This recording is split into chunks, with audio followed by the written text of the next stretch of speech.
Hello folks, welcome. We got some medical updates for you. I'm not going to spend too long on them. We're getting out of town tomorrow, so I'm trying to get out of here. But we've got a little bit of an update to the resources, the Medgel usage that's going into Star Citizen's new medical gameplay. I'm going to go over them real quick because they do have some consequences for players, making things a little easier, making things a little more tough, building a little meta with the Apollo, and then we will talk a bit about why they're doing it this way. Little update from Deck. I think this might be Declan. Nah, Declan's doing a lot of crafting stuff. I don't know. Maybe. Who knows?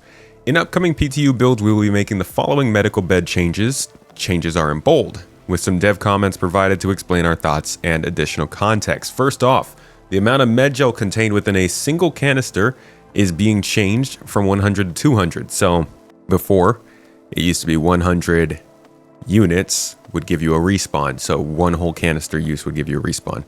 The cost of a single canister remains at 100,000 AUEC. That was also basically saying one death, one respawn, at least in one of these vehicles, was equivalent to 100,000 AUEC, so that's changing. Next up, respawning still consumes 100 Medgel, however, due to the canister changes, is now equivalent to 50,000 AUEC. So now it's basically 2 respawns per canister. Canister's still 100,000. They continue by saying our goal with the respawn cost was to price it more towards the experienced players, and the feedback on this cost has been a mixed bag. To make it more accessible, whilst still providing a decent drain on AUEC over time, the decision was made to reduce the price. This is it's a money sink. All right, this goes and adds into the economy that might not be existent in the game right now, but ultimately is supposed to take into account your insurance prices, your hangar rentals, your fuel costs, your rearming, the mission payouts you get, how much you're getting for selling stuff, and obviously medical services. Next change, healing tiered injuries, is now different Medgel costs rather than a flat amount for any and all injuries. So they're now tiering out the cost of healing, which a lot of people were saying would have been a good idea. Healing a tier 3 injury will consume 5 Medgel, which is the equivalent of 2,500 AUEC. Healing a tier 2 injury will consume 10 Medgel, which is the equivalent of about 5,000 AUEC, and healing a tier 1 injury will consume 20 Medgel, the equivalent of 10,000 AUEC. This was a very big part of shifting expectations, priorities. The more expensive healing was, the less likely it felt like people were expecting healing to happen. And Star Citizen, one of the biggest key factors of this game has always been emphasizing the importance of life or the consequences of death. That's why the medical Ursa trailer, we get a little mention of that real quick. That was such a weird release, and that's why we still mock it to this day. But this goes a long way in doing that, making the healing a little bit cheaper, and ultimately giving you a lot of heals potentially per medical bed. I don't think this is a game we're going to be dying very much. Now, a lot of people want to see the game made right now for the game we're playing right now. I understand that sentiment, especially now that CIG is talking about playability with the game. That's they've put that responsibility on themselves. I am still of the mindset that they need to be getting this stuff into the game as they can, make sure it works how it's supposed to, as the game is designed to be meant to be played, and we keep moving forward, or else we're going to have a whole bunch of item recovery tier 0s. Now, I kind of appreciate that we do have that just because there's a roadmap, but it's like we can't just kind of temporary everything. We need to move past that at some point. They continue here by saying the aim of the flat healing cost was to try and keep it very simple, where one canister equaled 1 respawn or 2 heals. Being mindful that this would be easier to mentally keep track of how much Medgel is remaining if the ship was being operated by a team with members out in the field. The injury costs were balanced towards a worst case scenario of having a tier 1 injury. That is, to be honest, a really weird way to choose such a crucial feature. To just be like, well, it's simple, because I'm thinking these Medgel displays need to be telling us how much Medgel is displayed anyways, just automatically at any point that you can see the screen. Even if you're not actually using it, you should be able to very easily tell how much Medgel there is left in the thing. Yeah, to make this choice just because it's easy is a bit of a, that's an interesting one. However, they continued, the overwhelming feedback was this was too much and that the simplicity was not a concern, so we're happy to split them up and make them cheaper. Same as when it was a flat cost. If you have multiple injuries of the same tier, e.g. 3 tier 2 injuries, that the cost is just 10 Medgel. Okay, so basically it's a cost for healing, not a cost per injury. So if you have multiple injuries of the same tier, it's still going to cost you just that amount per that tier. Yeah, CIG. I don't think anybody who has much consequence watches these videos, but if the off chance that you do, please don't sacrifice things for simplicity. We've waited 12 years for not simple. And like, there is a difference between quality of life and intuitive and just making things simple because math. I think people are definitely going to appreciate this more than trying to keep the numbers simple. Further on, more changes. Tier 3 beds have had their capacity increased from 100 to 200. Tier 2 beds have had their capacity increased from 200 to 400. And Tier 1 beds have had their capacity increased from 400 to 600. So you're looking at a potential 30 heals on a Tier 1 bed if you need to. And that's 30 separate times, not 30 injuries. And on a Tier 3 bed, let's say on a Tier 3 bed, you could get 10 Tier 1 injuries healed, or 40 Tier 3 injuries. So plenty of healing potential. I don't think that's really a problem. And the one thing I think comes from having these resources be valued like this and physicalized and everything is that they're a higher target for piracy, which I don't think is going to be that big of a problem, but it is kind of putting your medical ships in danger. Either way, that's always going to be part of this. And that takes me to like the biggest point of all of this is like the game isn't ready. But we'll come back to that. We'll touch on that after these last couple changes. Respawn distances have also been changed. So the distance of Tier 1's beds has been increased to from 150 million meters to 750 billion meters, enough to cover most star systems. So Tier 1 bed basically is a star system based recovery system. I missed a point back here about the beds and their healing capacities or their storage capacities increasing.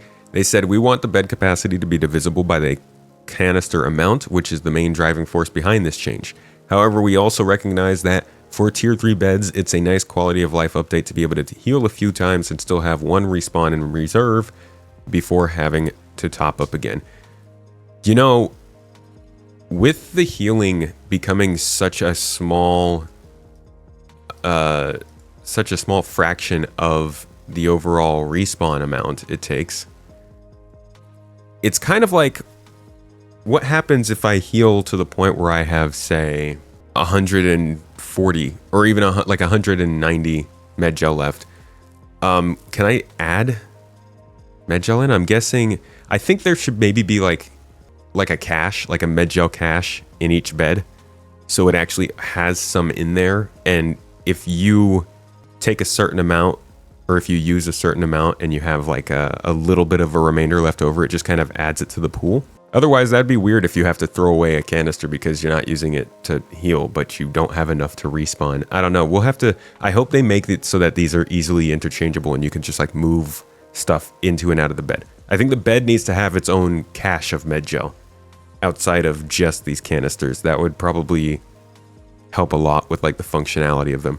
They added here that medical canisters will be added to the long-term persistence, but it looks like right now, any canisters collected now on 4.3 will not persist into 4.3.1. Didn't even know they were in there, but that is the update. So ultimately what they were trying to do here is change the amount that it takes to heal, make it so that it is easier to combine healing and respawning across these different med beds. And I guess, what was the other one they made? Basically just to reduce the price, I guess. Canister is now equivalent to 50,000 AUEC. So like medics can get paid more for the amount that they use from this stuff. But it's good to remember this is all still just mobile. You know, this doesn't include the normal respawns we've always had in our hospitals and our clinics. It also is good to keep in mind that the medical changes that they made are very, very focused on determining possibilities for these beds. So when I say that, I mean they have a lot of different MedBed conditions now. You have the ability to probably temporarily disable MedBeds, whether that be by EMP or something else that you can do when you find somebody else's MedBed, because one of the most powerful things that's going to happen in this game when it comes to PvP is being able to control medical beds. And I think the reason they came up with all these conditions is so that they can build more stuff into the gameplay. They can make these kinds of beds in special dungeons and places where they think people will need to respawn a lot, and they want to just kind of be like, hey, you know what? You guys go ahead and have more respawns in this particular area. I like that better, honestly. I think we have a lot of people coming into this game that want both to be able to respawn a lot because they believe that it should be the easiest thing to happen in the game. It is very important that you get back out and playing. And we have people that believe there should be consequences for death. Respawn should make you reconsider what's going on and act accordingly. I can get behind both those things. I prefer the consequences, but I understand where both those focuses are coming from. If they can use conditional MedBeds in specific areas to provide fast respawns in certain situations so that those people who want that gameplay can do that stuff in their space, whether that be like the R-Corp underground areas or these underground facilities, cool. For everybody else who wants to play in the sandbox and have like that more interesting, long-term, caring about your life kind of gameplay, I think the game should stick to what it's been trying to do. And adding resources to this is one part of that, yes, but they also need to make sure that the medical gameplay can keep up. We can't kill this profession for medics. And while medical gameplay is part of what everyone has to do in terms of healing up and respawning, it's still predicated on the idea that people are doing it for a living. Mining, cargo hauling, capturing data, selling that data, finding data and capturing it's the same thing. Combat, passenger transport, all these things need to have gameplay that allows for people to do the things that they sold these ships on and that they advertised the game on. And while that might make it a little bit more difficult for people who come across that gameplay maybe once or twice a session, that's the price that we pay, I think, for a game that has offered so much gameplay for so many different types of people. This is a problem we see with cargo gameplay. A lot of people don't want to move cargo boxes around for the once or twice they have to do it every couple of weeks. Whereas cargo haulers, that's part of the choice and consequence of what they're doing, their ship choice, where they're picking up their cargo, all that kind of stuff. There's going to be a lot of balancing that needs to happen here, and I don't think that this is going to be perfect or even amazing anytime soon. A lot of this, again, is based on a system that's not yet built into the game, so we'll have to wait and see how this melds with everything else. But give your feedback, especially on this thread. That's why it's up here on Spectrum. Share what you think after you've gone through this for a few weeks on 4.3.1, and I'm sure we'll get a decent medical and respawn system out of it. Okay, can't say I'm sure, but maybe. Ultimately, most important thing to remember is, do we want this game to be more simulative or more easy action? Do we want this game to care more about death or make sure it's not something you're really considering? Everybody wants something different, and besides even those decisions, people also want to see a game that is functioning for what we're doing today versus what we're doing tomorrow. There's a lot of opinions out there that are going to be hot and bothered on this and happy about it. But think about it for yourself. Don't take somebody else's opinion, not even my own, as what's right or what's wrong. Final thing I would say is all of this really depends on a game being good to play.